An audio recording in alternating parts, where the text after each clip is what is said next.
Hello student, welcome to my channel.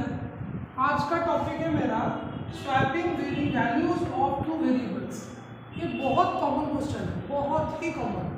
तो swapping values of two variable, यहाँ पे दो टॉपिक लेकर आज हम लोग डिस्कस करेंगे। एक है यूजिंग थर्ड वेरिएबल और एक है विदाउट यूजिंग थर्ड वेरिएबल। तो पहले दिखा देते हैं यूजिंग थर्ड वेरिएबल। तो यहाँ पे हम लोग पहले दो वेरिएबल ले लिए हैं, int a equals to 2 and b equals to 3। इसके बाद हम लिए यहाँ पे एंड सी। तो this C is the third variable, using third variable था, तो this C is the third variable. इसके बाद हम ये वाला स्टेटमेंट लिए। ये स्टेटमेंट में क्या है, सी इक्वल्स टू ए। तो चलो स्टेप बाय स्टेप एग्जीक्यूट करके देख लेते हैं यहाँ पे वैल्यू क्या। For the first statement C equals to A का वैल्यू कितना था यहाँ पे 2, तो सी इक्वल्स टू 2। फिर है A equals to B, A equals to B का वैल्यू कितना था 3 था, तो a इक्वल्स टू 3 आ गया। फिर था b equals to c, b equals to c का वैल्यू बैठेगा। c का वैल्यू तो अभी यहाँ पे हम लोग जनरेट किए, कितना आया था 2, तो 2 आ गया। तो इस जो यहाँ पे जो 3 लाइन है, इसको अगर स्टेप बाय स्टेप एग्जीक्यूट करेंगे तो यहाँ पे वैल्यू कुछ ऐसा आएगा। a का वैल्यू पहले c में असाइन हुआ, फिर b का वैल्यू a में असाइन हुआ, और जो a का वैल्यू c में असाइन हुआ था वो जाके b में असाइन हो जाएगा। तो फाइनली जब ये स्टेटमेंट एग्जीक्यूट करने के बाद हम लोग प्रिंटफ करेंगे a का वैल्यू, तो मेरा a का वैल्यू कितना आएगा 3 और b का वैल्यू कितना आएगा 2। अगर हम लोग स्टार्टिंग से देखेंगे a का वैल्यू कितना था 2 था, अभी कितना हुआ 3 हो गया, मतलब स्वैप हो गया। और b का वैल्यू कितना था 3 था, अभी कितना हुआ 2 हो गया। तो ये तो सिंपल यूजिंग थर्ड वेरिएबल। अब आएंगे हम लोग without using third variable. Without using third variable क्या करेंगे, यहाँ पे simple a equals to a plus b, b equals to a minus b and a equals to a minus b। ये तीन स्टेटमेंट को अगर हम लोग स्टेप बाय स्टेप एग्जीक्यूट करते हैं तो देखते हैं क्या होता है। चलो देखते हैं। a equals to लिखा हुआ है a plus b, a का वैल्यू कितना था 2 और यहाँ पे था 3, that is 2 plus 3 equals to 5। Next b equals to a minus b।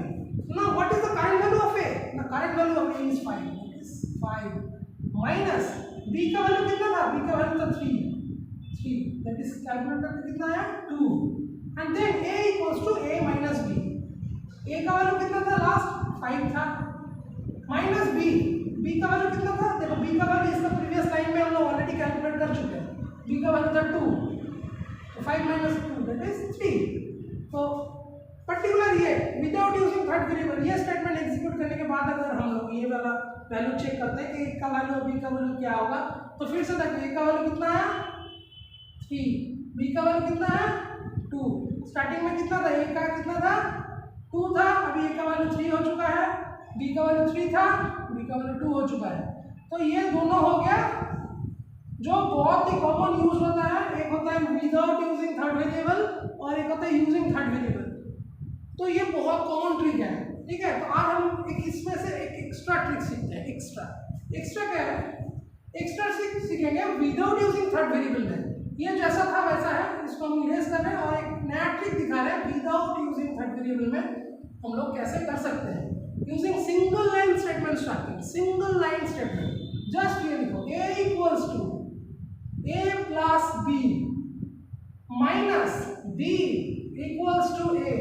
इस लाइन को एग्जीक्यूट करते हैं, चलो समझ में आ जाएगा क्या होगा। ये मेरा है single line swapping technique.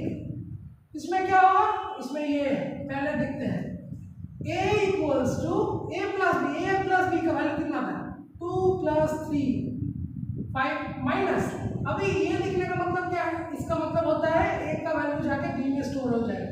That means after execution of the statement इस पर्टिकुलर का वैल्यू क्या है, b का वैल्यू हो जाएगा जो a का वैल्यू था। a का वैल्यू कितना था, a का वैल्यू था 2 जो b में स्टोर हो गया, और ये एक्सप्रेशन है, इस एक्सप्रेशन का वैल्यू हो गया 2 and then 2 plus 3 that is 5 minus 2 कितना होता है, 5 माइनस 2 होता है हमारा 3।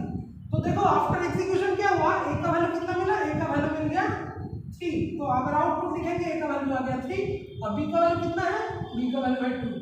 तो ये हो गया without using third variable and single line statement. बहुत ही इंपॉर्टेंट है, ये बहुत सारे इंटरव्यू में पूछा जाता है।